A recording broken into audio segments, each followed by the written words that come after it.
দেখুন বন্ধুরা, আমাদের জামরুল গাছে কত জামরুল হয়েছে। দেখুন কত সুন্দর, কত ছোট গাছ, কত ছোট গাছ, গাছ ভর্তি জামরুল হয়েছে। দেখুন এক একটা থোকায় কত জামরুল, এক একটা থোকায় 20-25টা করে হয়েছে। এই দিকে দেখো জামরুল, কত জামরুল দেখুন, কত সুন্দর লাগছে। কত ছোট গাছ, গাছের গা থেকে দেখুন বেরিয়েছে মুকুলগুলো, বেরিয়ে জামরুল হয়েছে গাছের গা থেকে। কি সুন্দর। নিচে দেখো এই ডালে হয়েছে, দেখুন কত বড় বড় জামরুল। এখানে দেখো ভিতরে পাখিতে খেয়েছে না, খাইনি।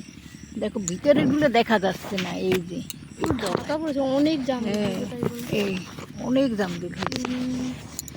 ওপাশটায় আছে, এটা তো এই দিকে, আর ওদিকেও আছে অনেক জামরুল। এই যে উপরের দিকেও ওই যে গাছের গা থেকে বেরিয়েছে দেখুন। এই এই দুটো, এখানেও এই তিনটে আছে এখানে। এই দেখুন কত জামরুল হয়েছে গাছে।